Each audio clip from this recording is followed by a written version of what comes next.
Hey, what's going on? This is Beer Today, Beer Tomorrow, back at it, and we are in Brooklyn at Covenhoven. Very, very awesome establishment. Perry, how you doing? Doing great. In a bar I really like, and maybe a gloomy day, but a cozy bar, so ready to talk. There you go. It all works out, and we have a trio of special guests here. Please introduce yourselves. Hi, I'm Tom Bonner, the buyer for Covenhoven. Molly Bradford, one of the owners. And I'm Bill, Molly's husband, one of the owners here. Awesome. Thank you so much for hosting Beer Today, Beer Tomorrow. Really appreciate that. Let's just jump right into it. So when did you guys have the idea to start Covenhoven? Well, we opened in 2014, and it really was probably about 2012 because it took us about 2 years to open, and we live upstairs, and we were kind of doing things as we could afford down here, and we were kind of a little slow but we eventually opened, so it took a little time, but we finally got it open. We had the idea because we saw a beer bar that was similar to this up in Rhinebeck, and loved the kind of family and low-key nature of it, and didn't want a raucous bar, but really liked what they had going on there. And we also like the mix. We Grain Crew up in Rhinebeck, Yeah. but also Beer Craft and Good Beer, and Yeah. a lot of the Beer other style beer shops.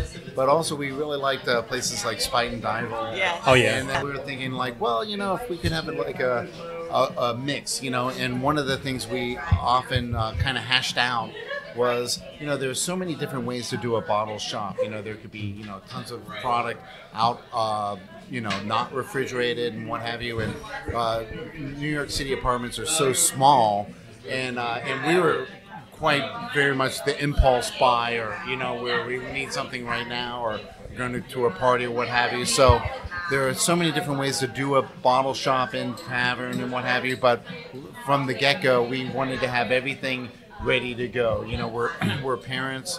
I'm a teacher. We have to say no a lot, and so we don't want to have to say no. You can't have that beer here, or no, that's not ready. It's not warm, cold, or what have you. So that was one of our differentiators here, and so I think that's kind of like I said, it's not the only way to do it, but that kind of became our thing, and same thing with the amount of beer. We wanted a market feel. Yeah. The refrigerators brought that, and the cheese and the meat. We wanted a bit of that.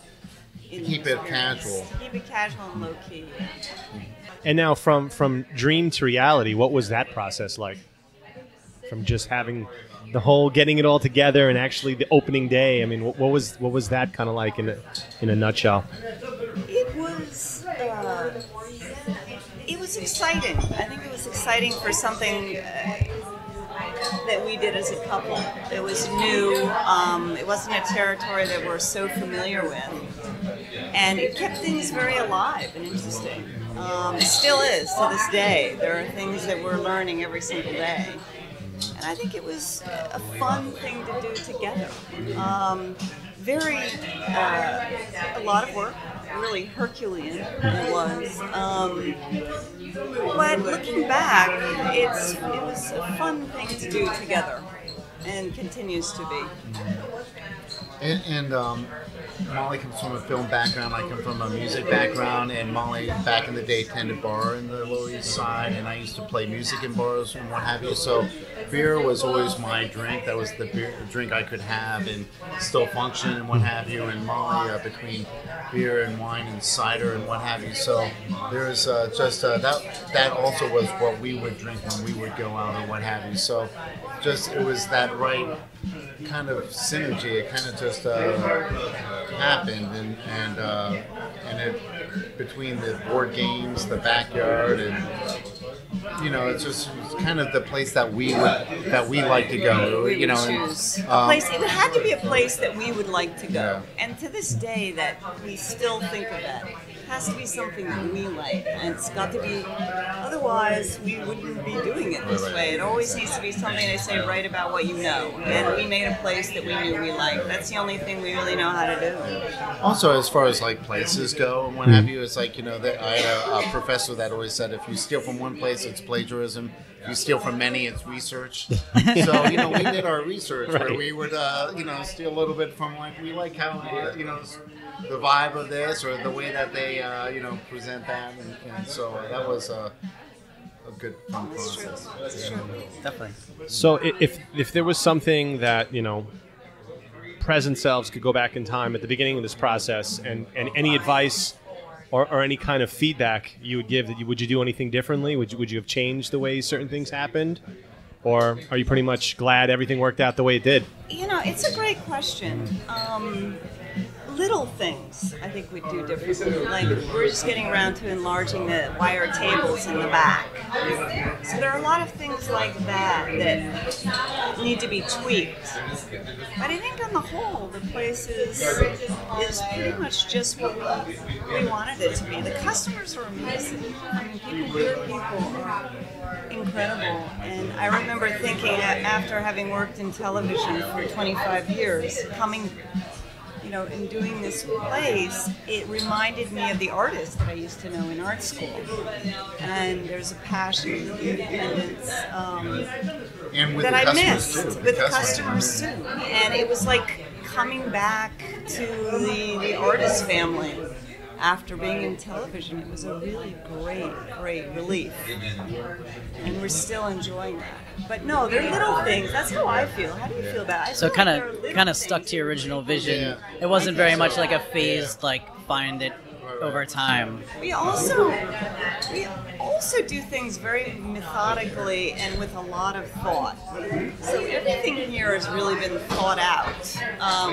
That's why we've done everything so slowly. The menu just kind of developed so slowly, and we really have thought things through. It did take a very long time to open.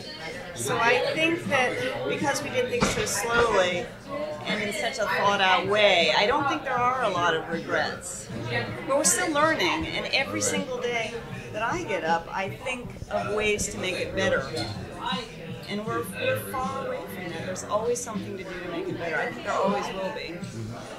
Absolutely. I think it took us a long time to open, and I think that if we would do anything else, we would have opened a lot sooner. I think we really kind of, I don't And know yet how that would that did have advantages. Yeah. It did. There were a lot of different visions that we had, in a way. Right. Yeah. So you guys kind of touched on it a little bit, and it's questions open to all three of you. What would you say kind of the philosophy of Covenhoven is? Certainly independence, certainly passion, certainly artistry, certainly I would say anything individual passion. and, highlighting the best of local beer, the best of regional beer, the best of international beer. We, one of the phrases that a lot of times people in the business will, talk about it with beer shops is like, you don't want to be a beer museum where you have stuff there. And we have, and Tom will tell you, there's some things that move slower than others, so the thing is that we want to have, even in the 4 years that we've been open, there's so many new breweries in New York City, in Long Island, upstate, in the Vermont or wherever that are, now in the city.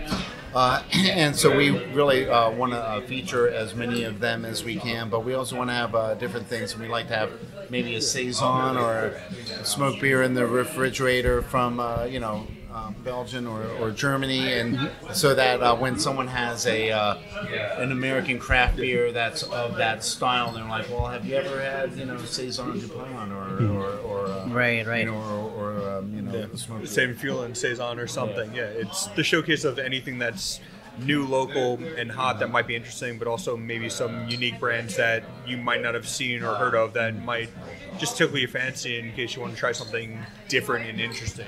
Actually kind of adds to the appeal of everything we have here, where you can find something here that you might not see somewhere else or have a different idea, whether it's a beer from Sweden focusing on that and them doing their new versions of New England IPAs, or something from the West Coast, or something new that's just coming up from within the state or the city limits themselves that sometimes you might not have access to. Kind of makes it unique here. Right. So now, along those lines, when you're bringing beer in, what's kind of your train of thought? Like, what are the factors you're considering when you make those decisions? The factors I look for, what's going to be local, because that's always been a concept of us, is to showcase what's around, whether it's right within the 5 boroughs themselves. Me, myself, coming from Long Island, liking to showcase some of the stuff that might be coming from there that's good, or the Hudson Valley. When I started doing beer 6 years ago, it was all about local feel and flavor, and it's stated that way, but now your local appeal grew from being what's within 15 miles of you to being what's within 100 now, where if you look at things, the New York City beer scene encompasses all of Long Island, parts of New Jersey, Connecticut, most of the Hudson Valley now, where sometimes you get other geographic regions where, like, San Diego is still expanding, but they've been a classical market that's kind of San Diego focused, or you go to different states where it's just one small pocket instead of what is actually around with them. And it's the one lucky thing we have, having everything here, but having people willing to try by having a unique market with people coming from every wake of life in every part of the world, where if you decide to corner yourself, you might not be able to tap into something unique and cool that you might be looking at. Like, we carry beers from Japan, Sweden, Denmark, Norway, just to give a rounding about, but always interested in hearing what somebody might like from there if they're from out of the market, or from here if there's something new and interesting from another state that's coming up that we might be able to showcase and utilize just to bring in. So are there any particular breweries that are really catching your attention at the moment? From which area you're looking at? So locally, and then just abroad. Well, locally, everyone knows the good things like Other Half Freeze, all those ones. We actually just put up the new keg from Alewife Brewing, which just started up in Long Island City. Yep. And we just started with them, so we have their Death to Ego on draft right now. Shout out to Patrick. Something new, which is great for Pat. But then showcasing the different areas that I'm from Long Island, so we have a beer from Sand City going on right now because those guys are really killing it and showcasing their ends. Everybody knows them for their IPAs. We're featuring one of their Gozas, which gets to be unique. We just had I'm drinking our that. anniversary. It's very easy drinking. Yeah, we just had our anniversary where we had things like Pure Project from San Diego coming up, plus a couple other collaborations from localized breweries like Killsborough, who helped us out. Keg and Lantern, which decided to do a unique saison with us, or our anniversary beer we did with Transmitter from last year, which was a red wine barrel-aged saison, which is phenomenal and still holding up well. In Svendale. Yeah, and even Svendale from just upstate doing an ESB with us and ode to what they were doing, but also showcasing brands like OEC, which kind of gets showcased in its own range because all they focus on are mostly tart, sour, saison, but might not be what somebody's looking for usually. So I like to be able to highlight things like that. I know right now we're going to do a beer with Pure 4 from England. We're doing a event with them on Friday and featuring 2 of their lines after they get back up here from CBC. And then we're also going to do an event with Austin Street from Maine coming up in another couple weeks, where we're going to have 6 lines of theirs to showcase. And that's just from them stopping in and showing us some love. So it's the way we can showcase back to them for a brand in Maine that might not get the recognition that Bissell Brothers or Allagash or Maine Beer Co. gets. To be able to highlight them. Yeah, very nice. So it's a question I'll ask each of our guests. Was there a particular beer or a particular style of beer that got you into specifically craft beer? For me, yeah, because drinking mass-produced beers, I remember getting like the worst hangovers and feeling absolutely disgusting when I was younger at 22, 23, and finally finding a cap. But finding something like Keegan's Joe Mama's Milk or an original milk stout that was a unique blend to showcase, or something like the first time I had Bourbon County back around 2011, just to showcase how crazy and wild you can get a beer to be. I mean, I remember one of the first bars I was managing on Long Island called Tap and Barrel being sent to Vermont to go do the first pickups of Eddie Topper years ago, and that completely expanded my mind frame to go up to a different state to see how different everything could be coming up, and now fall in love with those ideas and making friends with people for years now, seeing what's expanding with that scene. Got to be fun just to immerse yourself. I mean, I still remember one of the first beers that stuck out in my mind is Petrus Oak Aged Pale Ale for a sour, and it absolutely changed my ideas about what a beer could be or how it could go and not liking sours to being totally infatuated with them at that time. It was kind of a cool, interesting concept. Yeah. Right on. You know, and we're a little older, so back I remember a day long ago when just having a Heineken was considered a upgrade. Sure.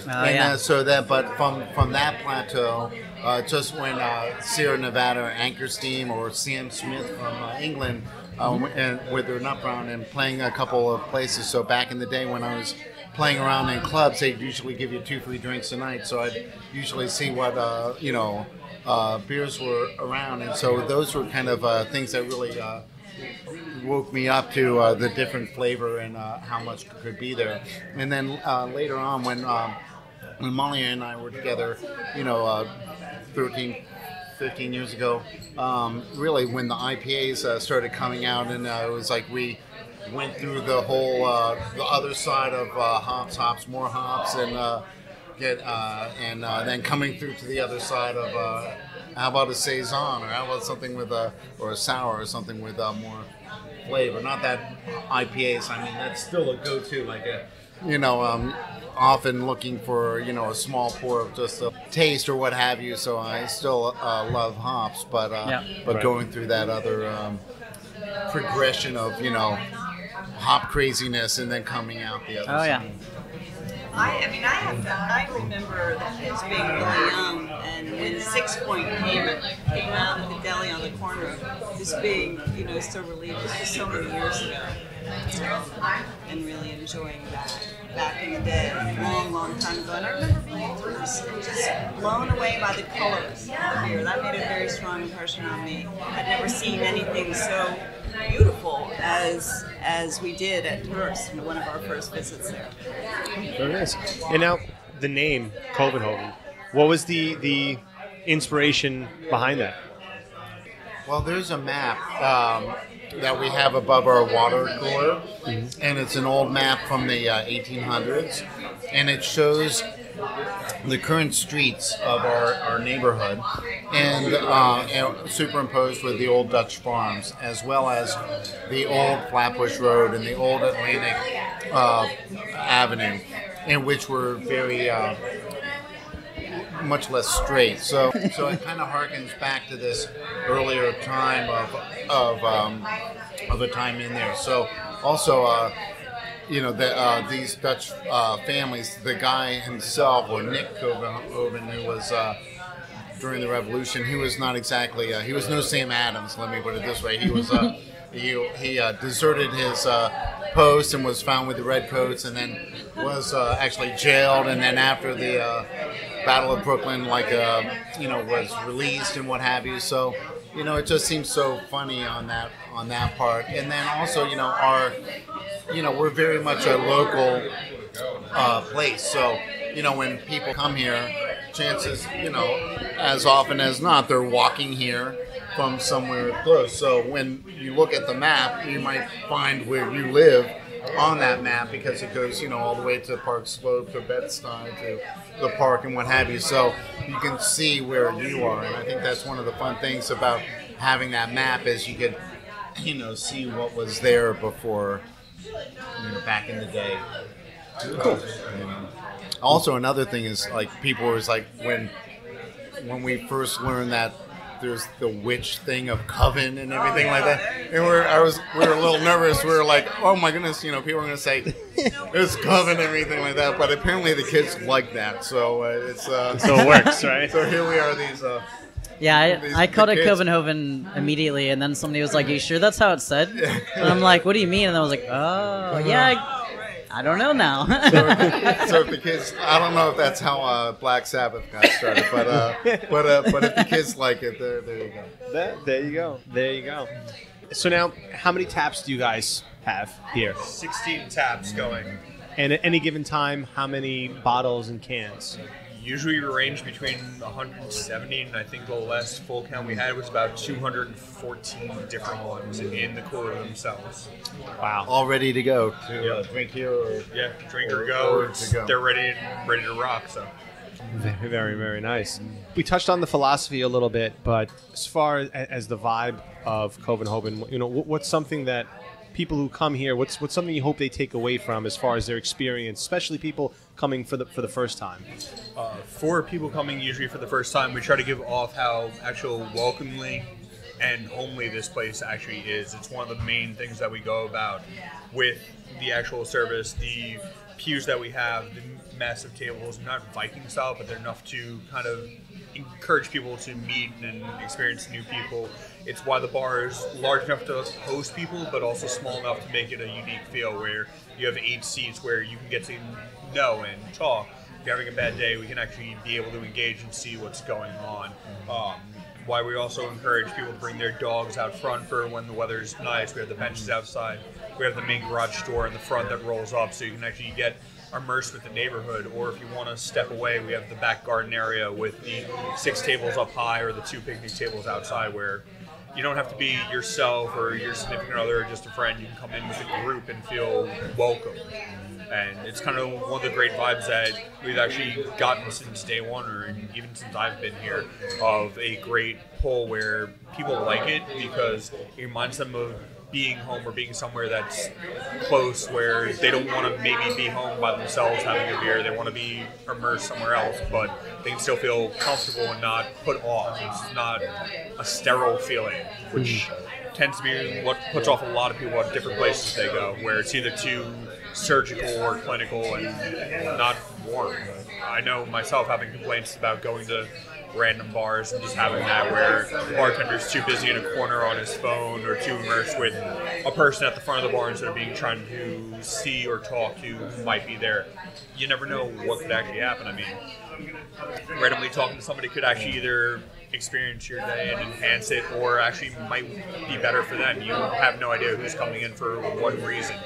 And if somebody's having a bad shit day, you might be able to actually enhance and make it look better. I've seen that experience from just people on the street where a smile can go so much more. We try to make it that way here, where it could work for everybody. Yeah. Plus, Molly, has makes the backyard so nice and inside so nice with all the succulents or the candles or what have you, or and she's definitely the handy person of the family, so getting in there with a drill or a saw or what have you. So I feel like one of the things I think we're very proud of is that it's light enough that it's a place where you can go during the day and have a beer, read a book, and not feel like you're wasting your life, and also this at the same time we have a lot of younger 20-somethings that might come live in the neighborhood, and maybe their parents are visiting from out of town. So we're really proud that a lot of times our regular customers will bring in their parents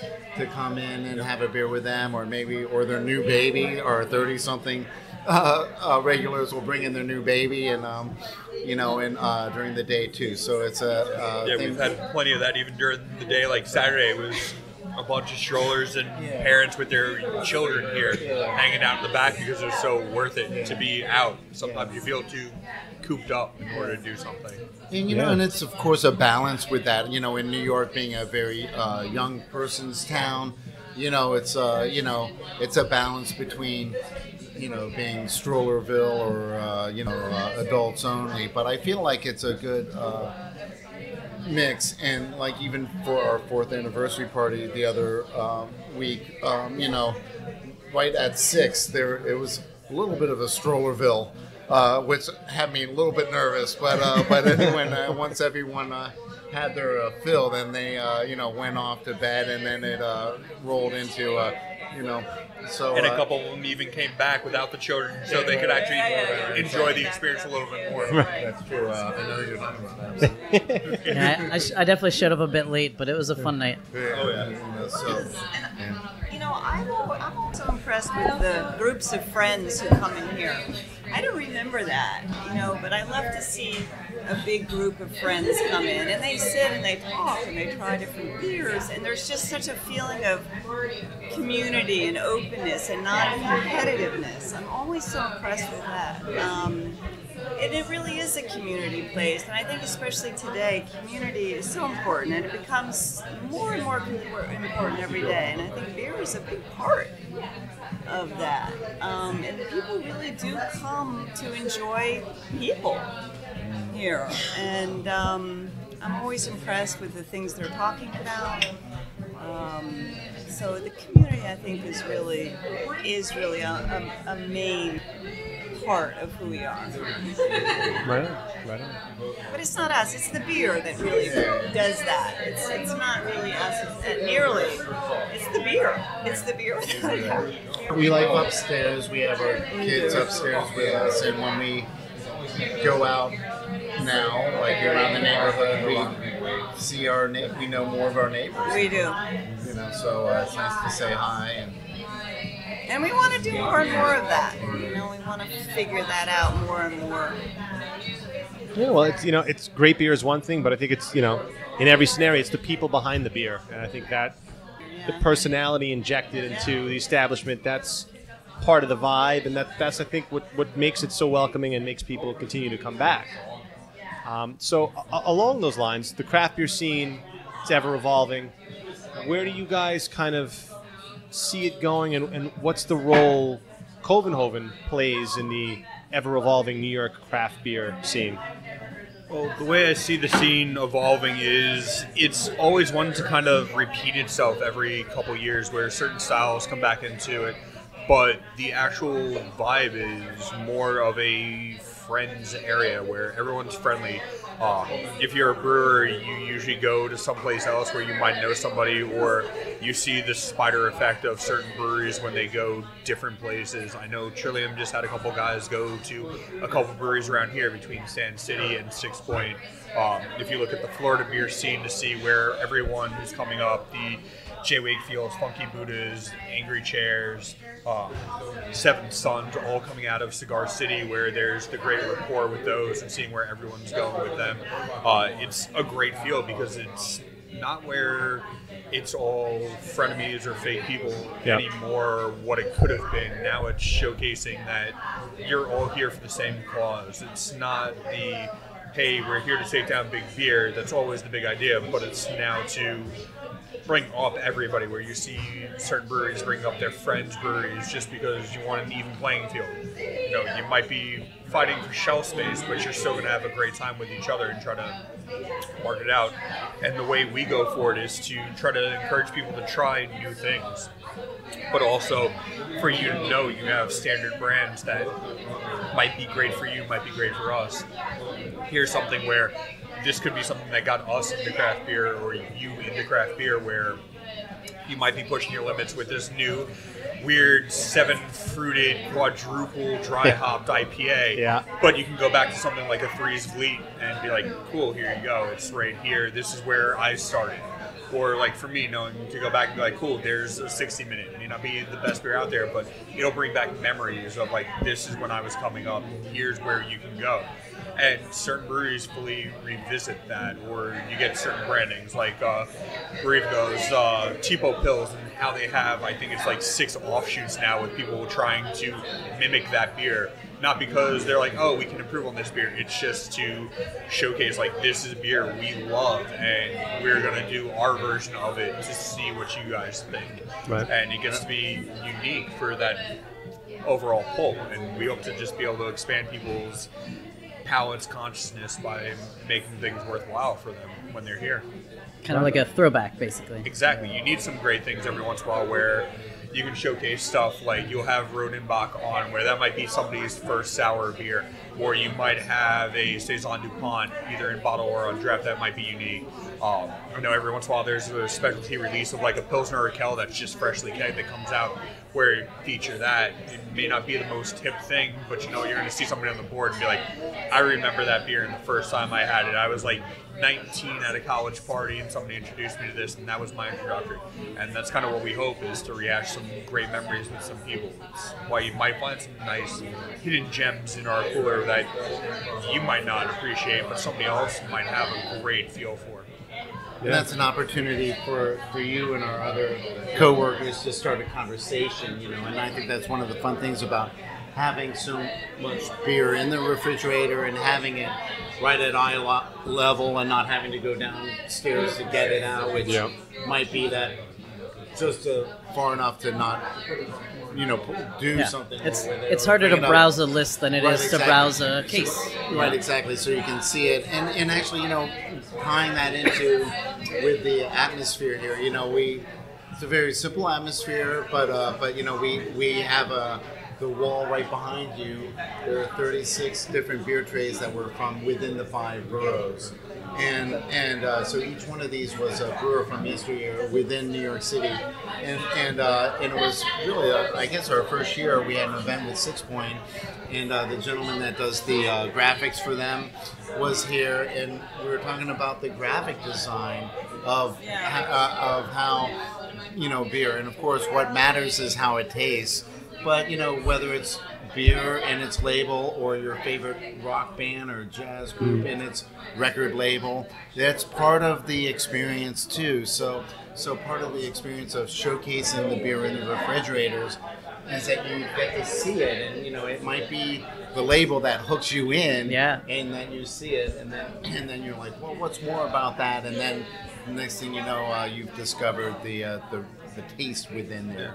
It's like one of our main beers we had last week was Thin Man's Trial by Wombat, where the picture itself on the can was a wombat with its mouth open just staring at you. We'd have people looking through the fridge and point out, like, this is ridiculous. I'm like, but it's a great beer. Don't knock it until you try. We had a case come down, specialty from Mike and the guys at Thin Man, just from one night talking with them and getting it. It came in, and next thing you know, within a couple of days, that whole case is gone. Where if you see it on paper, you might not understand what's going on. You see that can, it always caught somebody's attention. Not everybody knew what a wombat was. And you see that, and you're like, what is this aggressive animal looking at me? And Trial by Wombat, it's something that was eye-catching and appealing enough. But it was also a great beer behind it, where it got to be a unique feel for somebody to try. So. Right on, yeah. And I think that the marketing design is it's something that I think that can bring people who may not know craft beer so intimately can sometimes they make judgments just off how the can looks, and I think that goes a long way, because there's a lot of funky can designs and there's a lot of interesting and unique artists behind those designs, and I think that's kind of just the ever evolving scene of craft beer. There's that artistic element involved in there as well. I have to ask, when you guys are not drinking craft beer, what do you guys like to drink? Me, myself, I'm an old school whiskey and bourbon guy, so those are usually my go-tos, whether I have some blends or some Jameson or Michael Collins. That's usually, if I'm not drinking that, sometimes it's usually water or soda, honestly. Like, I'm very simple, very easy, very lowbrow is the best way to put it. Nothing wrong with that. Nothing wrong with that. So, for you. I have to say, beer has always been my drink, but when I'm not drinking beer and not drinking wine or cider with family, I really enjoy having a shot of whiskey there, and that's one of the things about even like going to Jimmy's 43 when he added whiskey down there, and just let's just enjoy that. And I'm embarrassed to say that I've been such a beer simpleton there, but having that other level and having that shot to add to it is another level. And if we could ever get that past the Department of Education with the school around the corner, that would be the one thing we would want to add. Are we allowed to say about cider? Yeah, Yeah, of course. I'm very interested in cider. I'm very interested in the Hudson Valley orchards. I'm very interested in what's going on there with the cider. I think Graft in particular. Yeah, certainly Graft. And I think it will grow, and I think it's very interesting. I'd like to know more about that. We had a lot of fun times. Also, Brooklyn Cider up, which has their orchard upstate. We had a good time with them, and of course, Kyle and Say from Graft were honored that they had their first anniversary party here, and we always love carrying their stuff too. So we definitely have a strong cider presence for people, and that's something that we often drink. Yeah. And now, as far as events, do you guys have any events you want to talk about? Any upcoming events that you can let us know about? The big one we are definitely doing is going to be the Pure 4 coming out of England. They're actually down at the CBC this weekend, and we're going to have 2 lines of theirs coming up on this Friday, which are going to be unique just to showcase. But I said Austin Street's going to be another fun one that we're going to do. Can't wait to have those guys in the house. Will's a great guy, and just coming down doing the Juicy Brews Festival a couple months ago and then reaching out to us to want to do something else is pretty exciting. I know another event that I'm just finishing right now, and aiming for the end of July, is going to be a Crooked Stave Highway Manor night. Just do a couple cool things, kind of do a brewery versus brewery to showcase different ends and branding for them. Nice. And then I'm still in talks right now about doing a Vermont night featuring a couple of guys from up that way with Lost Nation, Hermit Thrush, seeing what else might be able to come down. Those two that we already have signed in and 100% behind us. And hope we're actually going to go up there and brew beer with them to do something unique. Wow. So it's going to be fun. And then maybe in the fall do something as a like Chicago beer night. Reach out to some guys like Off Color, Sketchbook, Revolution, and then actually try to get back out there and do a collaboration beer to showcase. We might be able to have some fun by tying in all these ends, but have everybody featured together to showcase what we're all known for here with a homely attitude, but also how crazy they can go. I mean, John at Off Color is great. I mean, look at his beer Eek. Who would ever thought a passion for Miller High Life can turn into such a great wild sour beer? Or the guys at Sketchbook trying to do some new different beers coming up. Same thing with the guys with Pipeworks and Revolution. So sometimes you just have to work with what you're going with. Right. Have some great times. Right. Yeah. You know, it's kind of funny. It's interesting. So many brewers tell us that when they're not drinking craft beer, they're drinking Miller High Life. Yeah. So many different folks have told us that. Yeah, you have all the guys now are going for certain Pilsners. It's so great, or just so many classical brands. I mean, I know growing up, my beer to go, even when I was underage, was Beck's, and that was a family beer. Yeah. And that's still one that holds a special place in my heart whenever I go out and there's nothing good for a craft selection, or if I'm in one of those bars that aren't featuring craft beers, if they have that, it's a go-to. It has to be. It's just something about it. That's what you got to love sometimes. Yeah, sometimes, you know, it's like you said, craft beer's community, but it's also beer is an experience, and sometimes it's the memories are better than the beer itself, and you kind of marry the two when you're kind of, you know, drinking and reminiscing. So now, what are the hours of operation here? Our hours of operation are Monday through Thursday is going to be 2 o'clock to midnight. Friday is 2 o'clock to 1 a.m. Saturday is noon till 1, and then Sunday is noon to midnight is when we run and operate here. And if people want to go online to find out more about you guys, what's your website? What's your, you know, which social media channels are you most active on? Well, we're very active on our Instagram, and usually our Facebooks are where we're going through, which is Covenhoven NYC. To showcase what we are. We're always checking those. We're always active with those. But they're the ones where you can actually usually find our events or postmarks for if we're doing things like trivias, what beers are new, what we might be featuring, whether it's an anniversary party or a specialized brewery or just something random and rare coming through for the evening or the week that might be coming up that you might not know about, or just randomly, sporadically drop into our lap where we might be able to do something cool with, and might not have enough time to put up a design or something crazy. And now, you know, we've gone through a lot of topics. We've discussed a lot of things here. But what's something we haven't touched on about Covenhoven that you would want the audience to know about? Well, our kids, they have some chores here, which is to make sure that the games are in order every Saturday. Good job. I would say that, you know, we have a lot of board games and Jenga and other things, and I would say that that really is the mural. We have the mural up front that's about 25 feet long, and I think people, now that it's into spring, I think on nice days, it's one of the things that really differentiates us, and that's worth noting, is that we often are on lists for best backyards, and that's a direct result of Molly's hard work with the grass. We have real grass. Yeah, we have real grass in the backyard, so people take their shoes off and have a beer. Hops, we do have hops. Yeah, that's right. We did. It's organic. Oh wow! Yeah, we did a collaboration with Bitter and Esther's, our good friends, the brew shop on Washington here, and so we actually this year coming up will be our third year with the hops. So we're told that's the when they Prime run- harvest yeah, year right. for everything. So They are, it's they be are fun. quick on the draw. They Yeah. take over everything. Yeah. The hops are strangling everything. Yeah. They're very, very strong and very happy. Yeah. So last year we had a collaboration with them that we actually gave away taste because we can't sell that beer, but it was fun. We had it on draft and we'd give away a taste of our bitters and ester. Hopefully this year's harvest is well enough where we can do another one with them to have some fun with it. So Yeah. get to be fun.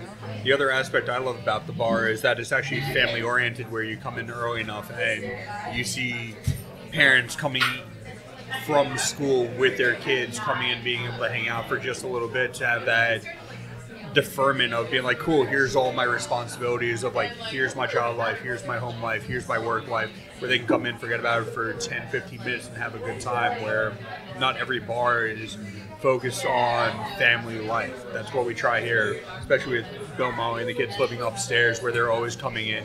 You see people looking every time they hear the door going, or see the kids running in with backpacks wondering what's going on, why are they doing that.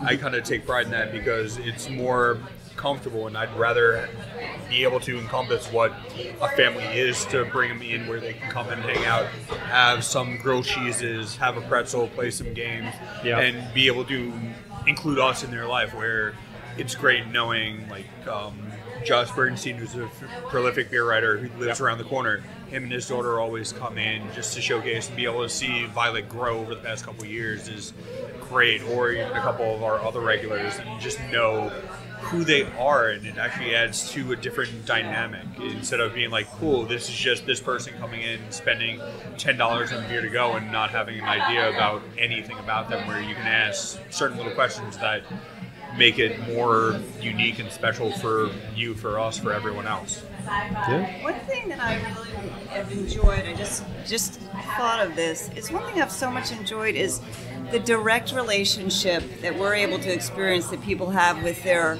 beverage. And I think today we're so removed from where what we eat and drink comes from, and it's been so valuable for me and for the children to see the direct, again, response that people have to what they're drinking and what we're making. Right here we get to see people making this incredible beer, and I think it's very rare today. Very Made lucky. close by and recently, and with ingredients that are from, not to get religious about, it has to be New York State, but it's nice to have to support businesses. It's nice that it is in New York State. I love to be able to meet these people who make this product. It's fantastic to see, and for the kids to see. The directness. We're so lucky that we have that. Absolutely. We have gone through a lot. I think this was a great conversation. Perry, you have any parting questions? Well, I mean, one of the things I like about here, is you have two choices of size, so you don't have to commit to something massive if you just want to give it a shot. And you can also taste whatever you want as well, if you just want to see if that makes sense for what your palate's looking at. And you guys do growlers as well, right? Yes, we do. Where we have our actual counter pressure growler system here for select lines that we feature. So we feature about 8 of our lines easily, going through 2 different sizes, where you can get a beer that's going to taste great. We actually respect the breweries for what they do. So if we have something like a Suarez or a Hill Farmstead or a Maine, where if they don't want it in growler specifically from them, we won't carry that. I mean, we have had some outlets where certain people want that, but out of respect for them and their liquid and knowing their actual wishes, we'll encourage you to try something different or go to something for the fridge, which gets to be another unique end. And I know, Perry, you've been here before, where we do encourage our regulars and customers to come in, where sometimes you never know. We might have a unique bottle that we've brought in, I've brought in myself, where if you're here at the right time, the right time of night, day, whenever, we can break out something unique here, and you get a sample of something you might not be able to find or be willing to travel for to different areas and have something kind of cool going through. So Yeah, absolutely. definitely gets to be pretty fun. Yeah, absolutely. So, I mean, not much more left to say other than Covenhoven is a great place, one of the best craft beer bars in New York. Always a warm, inviting feel here. And guys, thank you so much for hosting us. Really appreciate it. And to our audience, I would assume most of our local audience has already been here, but if you haven't, what are you waiting for? Come down and have a few drinks here at Covenhoven. Well, thank you, Peter and Perry. Thank you so much. It's our pleasure. And now it's time to buy you a beer. Well, if you're going to twist our arms, I mean, sure. You're already here, so why not? Why not? This is Beer Today, Beer Tomorrow. Until next time, no matter where you are in the world, drink local, drink fresh, repeat. Cheers. Cheers, guys. Have a good one, guys.